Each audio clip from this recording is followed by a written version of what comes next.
Que vous prononciez Shine, Shein ou Shein, vous la connaissez sûrement déjà, la marque chinoise de vêtements à prix cassé. Elle s'apprête à débarquer physiquement en France, plus seulement dans des boîtes en carton, mais dans de vrais magasins. Le premier corner ouvrira à Paris au BHV sur plus de 1200 mètres carrés au mois de novembre. D'autres suivront aux Galeries Lafayette de Limoges, Dijon ou encore Grenoble. Un coup de tonnerre dans un secteur textile français déjà en crise. 40 000 emplois détruits en 10 ans et des enseignes historiques comme Camaïeu, Naf ou encore IKKS en très grande difficulté.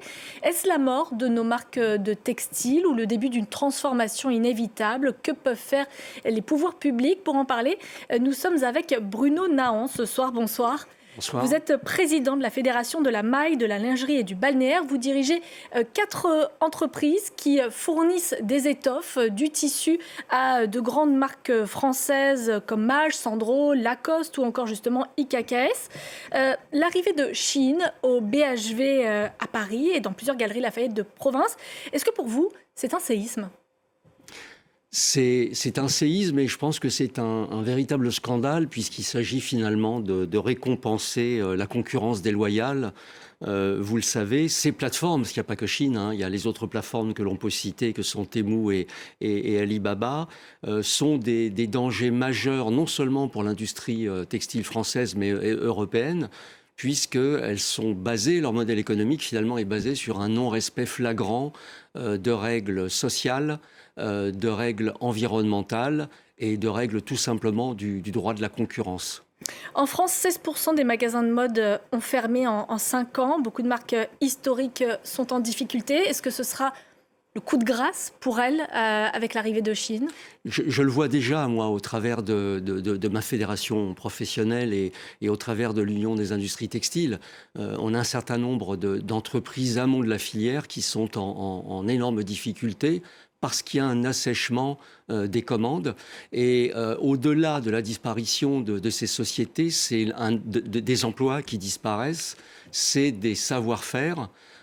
Et encore une fois, je suis stupéfait par cette finalement approche mercantiliste que je qualifie vraiment de très primaire, puisqu'en fait on sacrifie le court terme, on sacrifie nos savoir-faire patrimoniaux pour du court terme, pour des bénéfices ultra rapides et qui en plus vont complètement à l'encontre. Vous parliez tout à l'heure à juste titre de ces enseignes qui font grande porte ouverte à ces plateformes chinoises et c'est même totalement contre-productif quand vous imaginez que les Galeries Lafayette et le BHV ont des modèles économiques où des marques sérieuses, des marques de qualité avec leur propre personnel proposent des produits, expliquent les produits, la valeur ajoutée, la durabilité de leurs produits et qu'on vient finalement les court-circuiter avec des produits dont le prix unitaire est de 5 € avec 8 à 10 000 références qui déferlent tous les jours.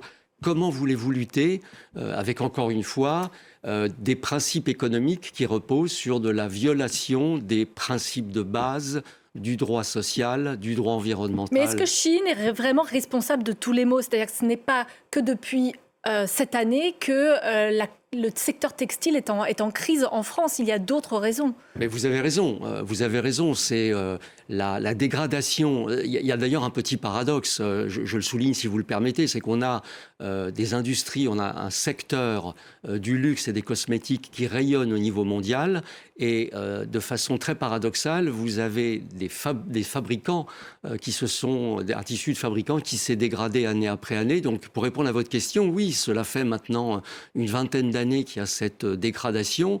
Parce qu'encore une fois, on a privilégié le toujours plus loin, le toujours plus vite, le toujours moins cher.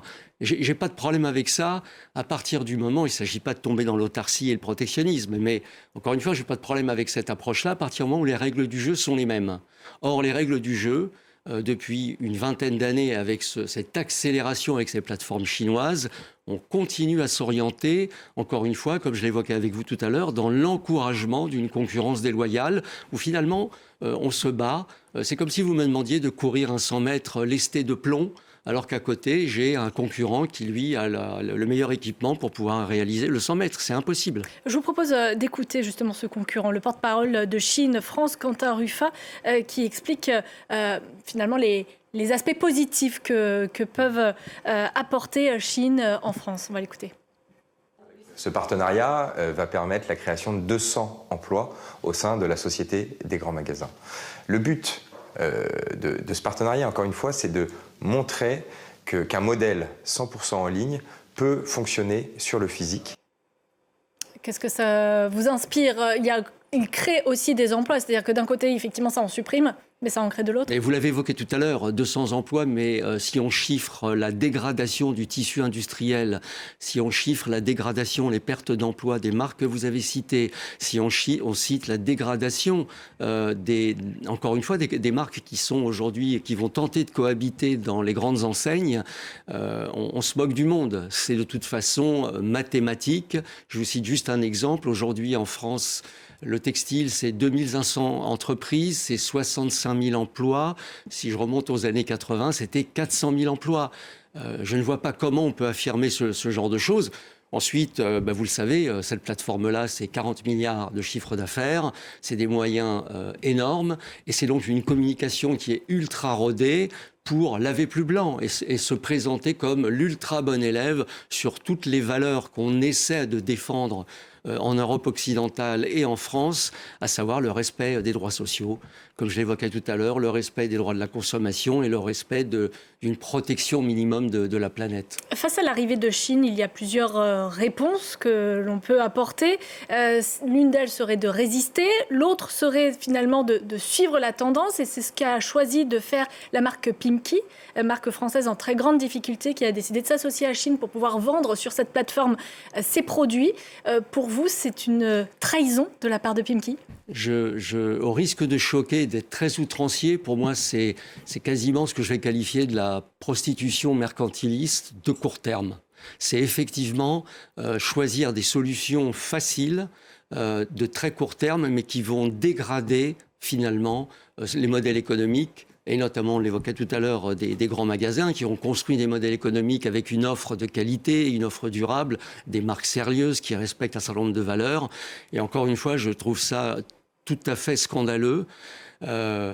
Votre question était également relative à que peut-on faire ? Que peut-on faire ? Je pense que dans des schémas comme ça, il faut tenter de nouveau de célébrer ce qu'est la fabrication, ce que sont les savoir-faire patrimoniaux de nos entreprises.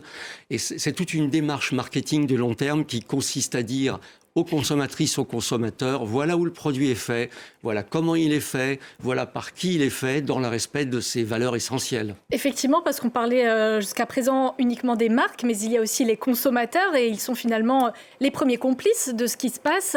Beaucoup de Français achètent chez Chine. C'est devenu l'enseigne de mode où les Français ont dépensé le plus en 2024, selon une étude de l'application de shopping Joko. Ça dépasse même la plateforme de seconde main Vinted. Est-ce qu'il n'est pas là plutôt le problème, c'est que le prix reste une boussole pour la plupart des consommateurs français? Alors, il est clair que cette variable prix est tellement essentielle, avec encore une fois des prix moyens de 5 à 6 euros, et ce déferlement quasiment hystérique de modèles chaque jour sur les plateformes, finalement provoque, je pense, un achat presque impulsif qui n'a plus rien à voir avec le besoin réel vestimentaire des consommatrices et des consommateurs. Et je fais appel, je pense, à un peu de logique citoyenne entre acheter 5-6 articles qui seront de toute façon jetés d'ici quelques mois parce que la qualité est très pauvre. Encore une fois, comment imaginer qu'un article à moins de 5 euros puisse durer dans le temps ? Forcément, il y a eu des arbitrages dans la fabrication, dans les conditions de travail, dans les conditions environnementales qui rendent très pauvre ce genre d'articles. Et encore une fois, plutôt que d'acheter de façon compulsive 5-6 articles, peut-être qu'on pourrait en acheter un. Et j'en profite aussi pour parler à l'autre problème. On l'imagine assez bien, où atterrissent ces vêtements au bout de quelques mois ? Comment on les recycle? Et vous le savez, aujourd'hui, il y a un énorme scandale, puisqu'en fait, on déferle nos surplus sur les plages africaines, ce qui était un véritable scandale également. Il y a un texte actuellement en préparation au Parlement qui envisage des pénalités justement pour les entreprises polluantes, qui envisage d'interdire la publicité de ces plateformes d'ultra fast fashion. Il y aurait également des obligations pour ces plateformes. Est-ce que c'est de là que vient la solution? Vous en félicitez et vous pensez vraiment que les pouvoirs publics ont un rôle à jouer?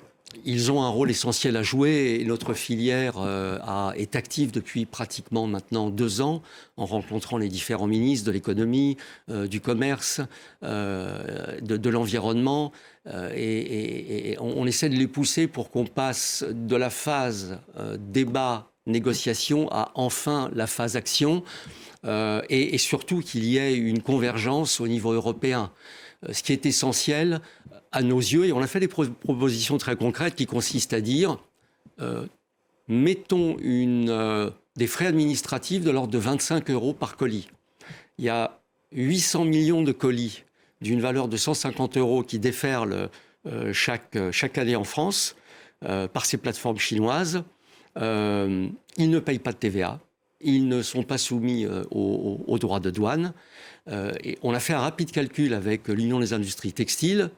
Si on taxait la moitié de ces colis, donc 400 millions, et qu'on met 25 € de frais administratifs par colis, c'est pas compliqué à mettre en place, c'est 10 milliards d'euros dans les caisses de l'État. Alors au moment où on cherche à faire des économies, les pistes, elles sont là. Mais pour répondre à votre question, il faut qu'on passe du mode projet au mode action, et il faut qu'il y ait des décisions politiques qui soient prises de façon très ferme par notre gouvernement et au niveau européen. Une dernière question, Bruno Nahan. Dans 10 ans, est-ce que les marques françaises de textiles auront encore leur place en France ou bien Chine aura tout balayé ?